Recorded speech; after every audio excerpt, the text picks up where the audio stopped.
नमस्कार, India voice देख रहे हैं आप और मैं हूं आपके साथ शिवम दुबे। बुलेटिन की करेंगे शुरुआत। आपको बता दें कि लखनऊ से बड़ी खबर आ रही है, जहां पर ओपी राजभर का अखिलेश यादव पर निशाना साधा है उन्होंने। लखनऊ से बड़ी खबर हम आपको बता रहे हैं, जहां ओपी राजभर ने अखिलेश यादव पर सीधा निशाना साधा है। इंडिया वॉइस पर बोले ओपी राजभर,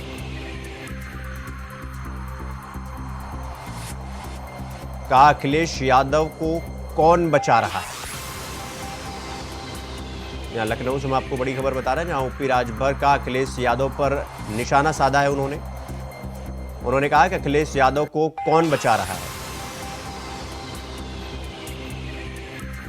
अखिलेश दिन भर बीजेपी को कोसते हैं, यह कहना है ओपी राजभर का। और उन्होंने आगे यह भी कहा कि रात में जेपी नड्डा को गुलदस्ता देते हैं।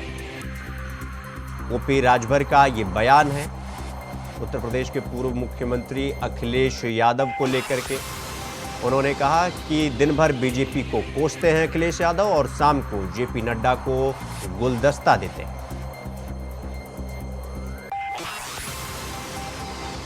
इंडिया गठबंधन पर ओपी राजभर क्या कहना, नीतीश ममता ने साथ छोड़ दिया है और अखिलेश भी गठबंधन का साथ छोड़ देंगे।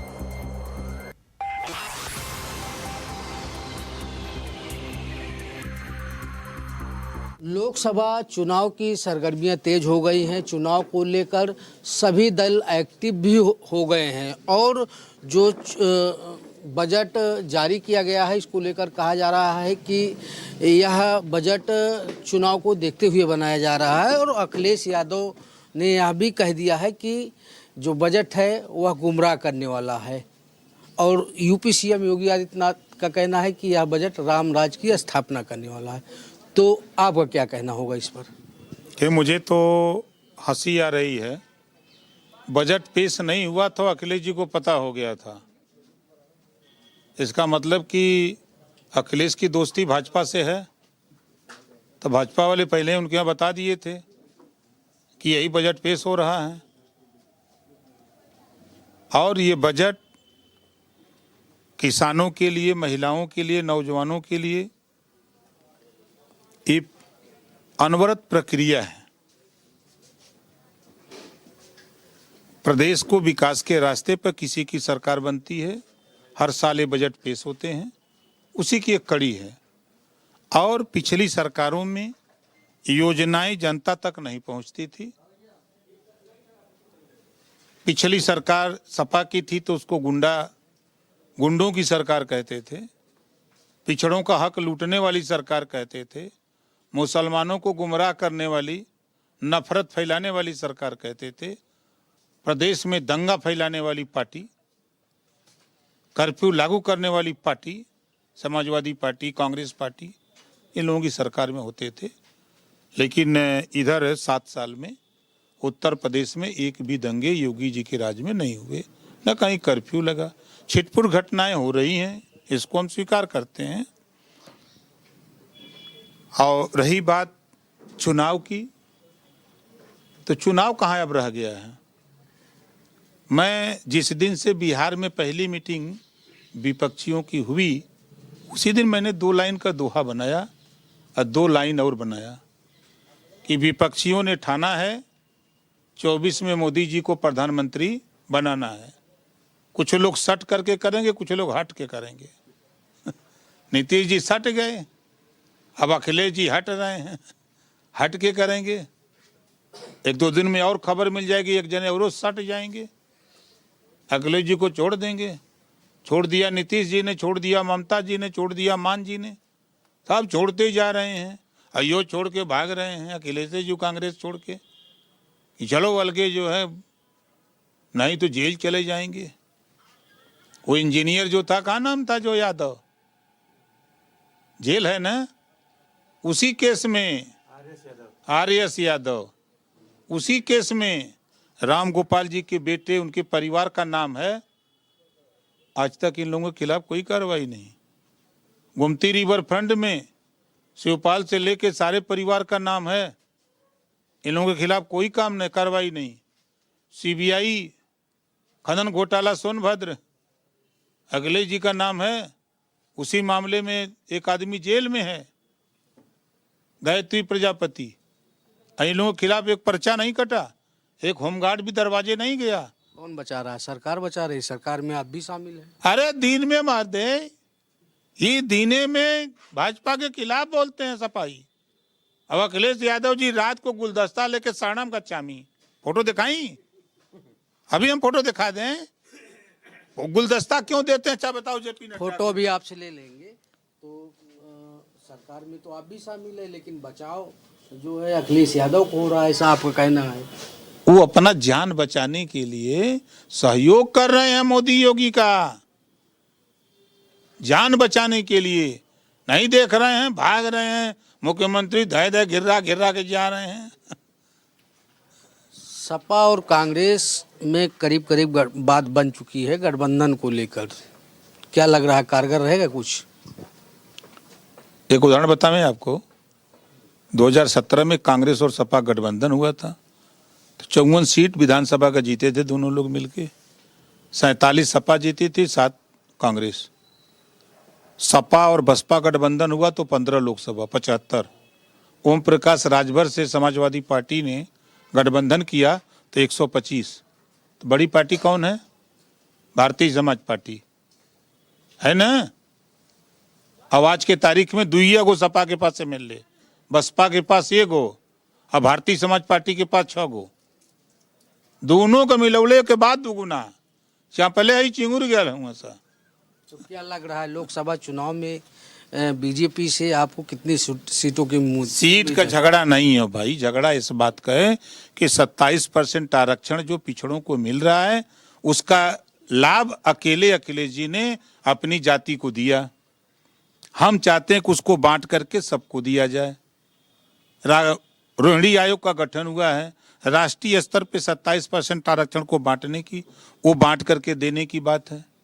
आज हमारे निषाद भाई लोग आए हैं, अब इनकी एक बीमारी आ गई। जो इनको प्राथमिकता थी, जो तालाब के पट्टे में मत्स्य पालन में जो इनकी प्राथमिकता थी कि पहले इनको दिया जाएगा, जब इस जाति के लोग नहीं होंगे तब दूसरे को मिलेगा, अब इनका वो भी अधिकार छीन लिया गया। ये सो रहे हैं, इनको ललकारना चाहत खबरदार, तब ना जिसे नहीं है कोई उधर से गोजी लेके चले, अब पहले हाथ खबरदार तो खड़ा हो जाइए। किसको खबरदार करेंगे? बीजेपी सरकार को कैबिनेट मंत्री अरे सरकार संजय निषाद जी अरे है। उनसे क्या मतलब है? सरकार को चुनौती देते, राजभर से सीखो, ललकारदार खबरदार ये चाहिए होता। काश हम निषाद बिरादरी में होते ना, चापते तो चिंगुर जाते कितना जाने, लेकिन दुर्भाग्य है कि हम भार बिरादरी में, लेकिन तब वो चापते तो कितना लोग भागते हैं। जी बिल्कुल। सुभाषपा अध्यक्ष ओम प्रकाश राजभर का कहना है कि जो बजट योगी सरकार ने पेश किया है वह सर्वोत्तम है, सबके लिए हितकारी भी है। वहीं ओम प्रकाश राजभर ने सपा सुप्रीमो अखिलेश यादव पर भी निशाना साधा और साथ ही साथ जल्द ही मंत्री बनने का एक बार फिर से दावा किया। कैमरा पर्सन रमाशंकर यादव के साथ आसिफ बेग, लखनऊ। खबरों में आगे बढ़ेंगे। आपको बता दें कि प्रधानमंत्री नरेंद्र मोदी आज गोवा के दौरे पर हैं। गोवा दौरे के दौरान पीएम मोदी मंगलवार को भारत ऊर्जा सप्ताह 2024 का उद्घाटन किया और 1350 करोड़ रुपए से अधिक की विभिन्न परियोजनाओं की आधारशिला रखा। पीएम मोदी ने कहा कि भारत में अगले 5 से 6 वर्षों में ऊर्जा क्षेत्र में करीब 67 अरब अमेरिकी डॉलर का निवेश होगा। प्रधानमंत्री ने अपने संबोधन में वैश्विक निवेशकों को भारत की विकास गाथा का हिस्सा बनने के लिए आमंत्रित भी किया। आज भारत ग्रीन हाइड्रोजन के क्षेत्र में भी तेजी से आगे बढ़ रहा है। नेशनल ग्रीन हाइड्रोजन मिशन के कारण भारत जल्द ही हाइड्रोजन प्रोडक्शन और एक्सपोर्ट का केंद्र बनने वाला है।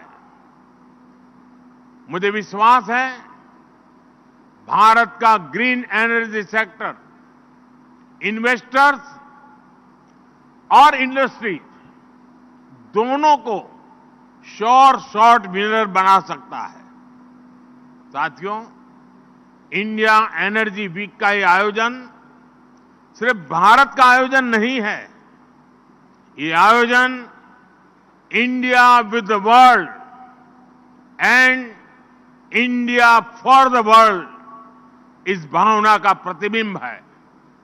आज एनर्जी सेक्टर से जुड़े विचार विमर्श और अनुभवों को साझा करने का मंच बन गया है।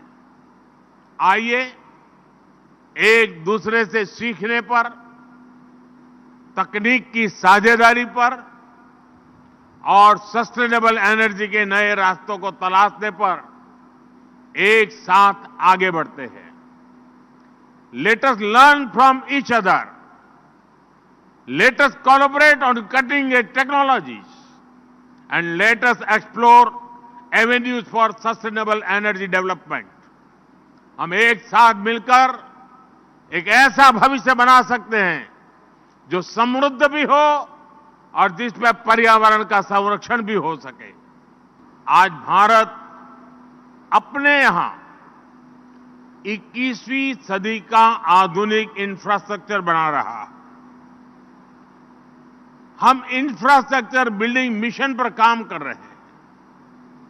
इस वित्तीय वर्ष में हम इंफ्रास्ट्रक्चर पर करीब 10 लाख करोड़ रुपए इन्वेस्ट कर रहे हैं। अभी एक सप्ताह पहले जो भारत का बजट आया है, उसमें हमने अब इंफ्रास्ट्रक्चर पर 11 लाख करोड़ रुपए से अधिक के खर्च का संकल्प लिया है। इसका एक बड़ा हिस्सा एनर्जी सेक्टर के खाते में जाना तय है। इस बड़ी राशि से रेलवे, रोडवेज, वाटरवेज, एयरवेज या हाउसिंग, जो भी इंफ्रास्ट्रक्चर देश में बनेगा, सभी को एनर्जी की जरूरत होगी। कि भारत कैसे अपनी ऊर्जा क्षमता को, एनर्जी कैपेसिटी को लगातार बढ़ा रहा है। हमारी सरकार ने जो रिफॉर्म्स किए हैं, उससे भारत में घरेलू गैस का उत्पादन तेजी से बढ़ रहा है। हम प्राइमरी एनर्जी मिक्स में नेचुरल गैस को 6% से बढ़ाकर 15% तक करने के लिए प्रयास कर रहे हैं। इसके लिए अगले 5-6 वर्षों में करीब $67 बिलियन का निवेश होने जा रहा है। हम पहले ही विश्व के सबसे बड़े रिफाइनर में से एक है। आज हमारी रिफाइनिंग कैपेसिटी 254 MMTPA से अधिक हो गई है। हमने 2030 तक भारत की रिफाइनिंग कैपेसिटी को 450 MMTPA तक पहुंचाने का लक्ष्य रखा है। भारत पेट्रोकेमिकल और अन्य फिनिश प्रोडक्ट्स के क्षेत्र में भी एक बड़ा निर्यातक बनकर उभरा है। मैं आपको ऐसे कई और उदाहरण दे सकता हूं, लेकिन इन सारी बातों का मूल ये है कि भारत इस समय एनर्जी पर इतना निवेश कर रहा है जितना पहले कभी नहीं हुआ। और इसलिए आज दुनिया में ऑयल, गैस और एनर्जी सेक्टर से जुड़ा करीब करीब हर लीडर भारत में निवेश करना चाहता है। बुलेटिन में रुकेंगे एक छोटे से ब्रेक के लिए। खबरों का सिलसिला जारी है, फौरन लौट रहे हैं। ब्रेक के बाद एक बार फिर आप सबका स्वागत है मेरे साथ। खबरों में आगे बढ़ेंगे। खबर लखनऊ से है, जहां एक तरफ यूपी सरकार द्वारा पेश हुए बजट को अब तक का सबसे बड़ा बजट बता रही है भारतीय जनता पार्टी, तो वहीं बसपा सुप्रीमो मायावती ने इस बजट में चुनावी हित ज्यादा और आम लोगों का जन कल्याण कम, यानी कि चुनावी बजट बता दिया मायावती ने।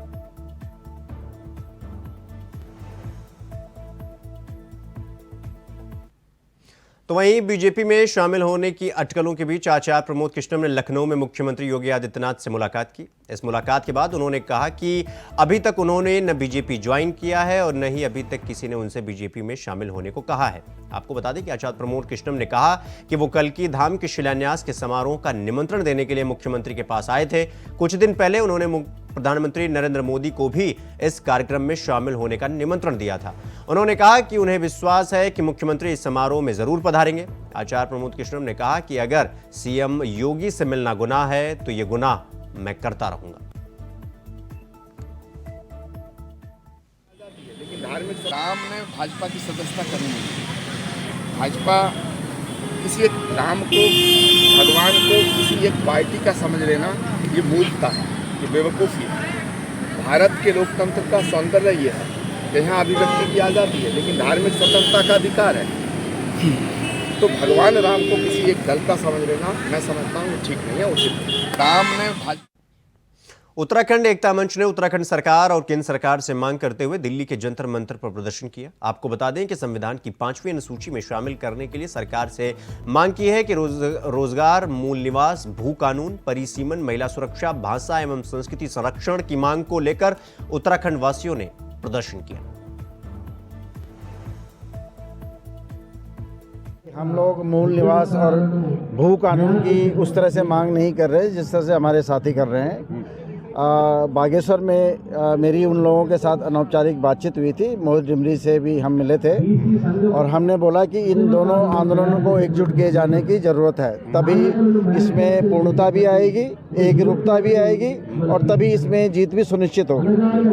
अब जहाँ तक 5वीं अनुसूची का दर्जा और एसटी का दर्जा उत्तराखंड के जो 2 समुदाय हैं जो छूट गए हैं, कुमाऊनी और गढ़वाली, उनकी बात है, तो ये मांग उनके लिए है और जिस दिन ये पूरी हो जाएगी उसमें हमारे साथियों की मांगें अपने आप ही पूरी हो जाती हैं। तो ये राजनीतिक मामला है, इसलिए हमने उत्तराखंड चिंतन के माध्यम से इसको दिल्ली में उठाया है और हमें मालूम है कि ये लड़ाई 5-10 साल की है। तो वहीं मैनपुरी में भारतीय जनता पार्टी के नेता पर कार्रवाई से गुस्साए युवा मोर्चा ने हंगामा काट दिया, जहां नेता के साथ पुलिस द्वारा मारपीट का भी आरोप लगाया गया है। पूरा मामला डिस्ट्रिक्ट जेल के बाहर का है। तो वहीं गुस्साए बीजेपी युवा मोर्चा ने जोरदार हंगामा कर दिया। मेरे जिले के मंत्री हैं विक्रम बैस जी, वो किसी कारणवश करेल एसडीएम के पास कोई समस्या को लेके गए। करेल एसडीएम ने उन्हें बुरी तरीके से पिटवाया और बिना मेडिकल के उसे जेल में भेज दिया। हम लोग जब पूछने आए तो प्रशासन ने हम लोगों पे भी लाठीचार्ज किया और वो बोल नहीं पा रहा था, इतनी बुरी तरीके से मारा गया है। उसके ना घर वालों को जानकारी, ना किसी को जानकारी है। और उसे रातों रात 8 बजे के बाद किसी को जेल में ना छोड़ा जाता है, ना जेल में अंदर किया जाता है। और फिर भी ये हो रहा था। मैंने पूछा तो ये लोग यहाँ गुंडई कर रहे थे, यहाँ लाठीचार्ज करने लगे और बदतमीजी करने लगे। उसकी वीडियो मैंने आप लोगों को उपलब्ध भी कराई है। ये प्रदर्शन हमारा कार्यकर्ता है विक्रम बैस जी, जिले के मंत्री है मेरे युवा मोर्चा में, जो कि बरनाल के निवासी हैं। एक कुछ अपनी मांगों को लेके एसडीएम साहब से करीब 6 महीने हो गए हैं भागते भागते, उनकी कुछ भी एक बात की ना सुनवाई की। तो उन्होंने उसके लिए आमरण अनशन अपना एक अकेले रूप में बैठे वहां उन्होंने आमरण अनशन कर रहे थे। पुलिस ने क्या षड्यंत्र रच के क्या किया है, उन्हें अभी रात के 9 साढ़े 9 बजे उन्हें ले जाके अभी इतना मारा है, बहुत ज्यादा उनके स्वेलिंग वगैरह सूज गए हैं। और उन्हें जब हम लोगों को पता लगा तो जेल पे आए तो उन्हें अंदर ले जा रहे थे, उनसे बातचीत करने के लिए अंदर बढ़े तो पुलिस ने उल्टा लाठीचार्ज हम लोगों पे किया है। रुक करेंगे अगली खबर की ओर। आपको बता दें कि दिल्ली पुलिस ने जम्मू कश्मीर के कुपवाड़ा में सक्रिय लश्कर-ए-तैयबा मॉड्यूल के एक सक्रिय सदस्य को गिरफ्तार किया है और एलओसी के पार से हथियार और गोला बारूद बरामद करने में महत्वपूर्ण भूमिका निभाई। वहीं आरोपी शख्स की पहचान रियाब अहमद के रूप में हुई है। उसके कब्जे से एक मोबाइल फोन और एक सिम कार्ड बरामद किया गया है। आरोपी रियाज को कानून की उचित धाराओं के तहत गिरफ्तार कर लिया गया है और आगे की आवश्यक कार्रवाई के लिए जम्मू कश्मीर के संबंधित पुलिस स्टेशन के पुलिस अधिकारियों को सूचित कर दिया गया है।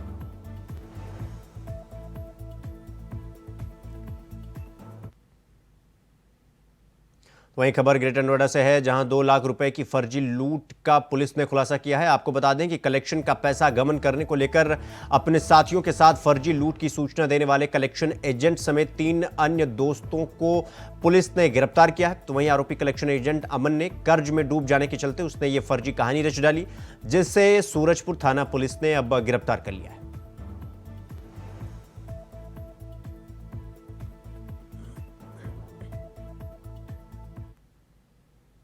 अखिल भारतीय अखाड़ा परिषद के अध्यक्ष रहे महंत नरेंद्र गिरी मौत के मामले में आरोपी स्वामी आनंद गिरी ने न्यायालय से सुरक्षा की मांग की, जिससे अतीक मुख्तार के गुर्गों से खतरा बताकर खुद को अलग करने की मांग की है। आपको बता दें कि आनंद गिरी ने आपराधिक रिकॉर्ड न होने का आधार दिया है। कोर्ट ने जेल अधीक्षक से रिपोर्ट भी मांगी है।